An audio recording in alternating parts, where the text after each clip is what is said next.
শুটিংয়ে গেলাম, শুটিংয়ে কাজ করতেছিলেন আবুল হায়াত স্যার।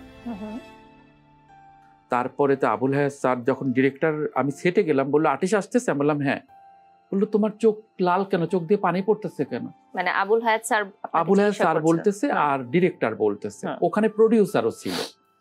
মূলত ডিরেক্টরকে প্রডিউসার কাজটা দিয়েছে, আর ডিরেক্টরটা একটু নতুন দেখে আমাকে নিয়েছে যে চিফ অ্যাসিস্ট্যান্ট ডিরেক্টর, ও ভালো পারে, আমার অভিজ্ঞতা পুরোটা আমারই দিতে হচ্ছে। তখন কি হলো, প্রডিউসার বলল কি হয়েছে সীমান্ত, তুমি কাঁদছো কেন? আমি এতক্ষণ কিন্তু হাউমাউ করি নাই, আমি ওনাকে জড়িয়ে ধরে বলছি ভাইয়া বাবা তো আর নাই। আবুল হায়াত স্যার এসে বলে কি হইলো? পুরা শুটিং স্পট থমথমে হয়ে গেল 1 মিনিটে। ভাইয়া বাবা তো আর নাই। তখন বললো যে তুমি বসো।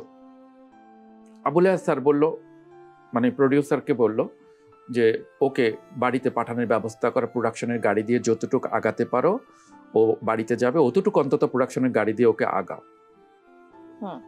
আমি গেলাম, বাবাকে মাটি দিলাম, ঘরে গিয়ে দেখি মা বিধবার সাদা বসন পরে। মাকে জড়িয়ে ধরে আমি অজ্ঞান হয়ে গেলাম, মা অজ্ঞান হয়ে গেল। এখন যখন জ্ঞান ফিরল, আমি না মার দিকে তাকাই আসছি। মা বলছে তুই কি কিছু বলতে চাস? না হ্যাঁ মা। কি? মা কালকে তো আমার শুটিং আছে, আমার তো যেতে হবে। তুই কি পাগল হয়েছিস? তোর বাবাকে মাটি দিছিস, এখনো 1 দিন হয় নাই, তুই যাবি আবার ওই বেটাদের শুটিং করতে? বললাম মা না, শুটিং তো আমার দায়িত্ব। ওই ডিরেক্টর ভাই তো নতুন, প্রডিউসার ভাইয়া আমাকে কাজটা দিয়েছে মা, আমি ওনাদের থেকে কিছু টাকা অ্যাডভান্স এনে আব্বাকে দিয়ে গেছি, তাহলে এটা আমার দায়িত্ব না? আর শুটিংয়ের পুরো কস্টিউমের কন্টিনিউটি, একটা নাটকের ড্রেস কন্টিনিউটি থাকে, আমি ছাড়া হবে না মা। আর মা এটা কিন্তু কালকে লাস্ট ডে শুটিং, কিন্তু মা পরের দিন যে মানিকগঞ্জে RTV মেগা ধারাবাহিকের শুটিং, ওখানে তো 2 ক্যামেরায়, একদিন মাপ করলাম, পরেরটা কি করব? ওখান থেকে তো অ্যাডভান্স নিয়েছি। তার মানে আমার এইটা 1 দিন শুটিং, আবার চলে যাব মানিকগঞ্জে ধারাবাহিকের শুটিং, ওখানে 2 ক্যামেরায় শুটিং, তার মানে 2 জায়গায় আমি ওয়াদাবদ্ধ। বললাম মা বাবা মারা গিয়েছে, আমি কিন্তু বাবার বড় সন্তান, আমার কিন্তু কষ্ট কম না, কিন্তু মা আমার দায়িত্বের জায়গাটা আমি কি করব? ওখান থেকে তো কিছু টাকা অ্যাডভান্স এনেছি, আমি না গেলে তো বাবা তো মারা গেছে, ওদের শুটিংটাই তো মরে যাবে মা, তাহলে আমি জীবনে আমার যদি কোনো দায়িত্ব জ্ঞান না থাকে মা, তাহলে আমি কিসের ডিরেক্টর হব? ডিরেক্টরের তো একটা দায়বদ্ধতা থাকে।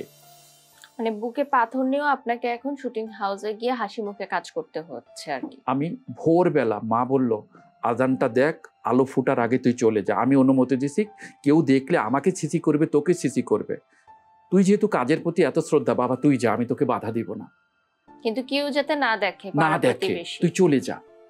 বারিশ আমি এলাম ঠিকই, শুটিং স্পটের সবাই দেখে রীতিমতো অবাক, তোমার বাবাকে মাটি দিয়ে তুমি আবার এসেছো শুটিং করতে, এমন ছেলে আমি জীবনে দেখিনি। কিন্তু বারিশ গল্পটা ওইটা না। আমি জীবনে কোনোদিন আমার একটা কষ্ট আমি বলি নাই, আমি সেই দিনের অপেক্ষায় ছিলাম যদি কখনো স্কোপ হয় এই চরম সত্যটা আমি বলবো। বাবা মারা গেল, আপনি বাবাকে মাটি দিয়ে শুটিং স্পটে ফিরে গেলেন, কি হলো সেটা জানবো অবশ্যই।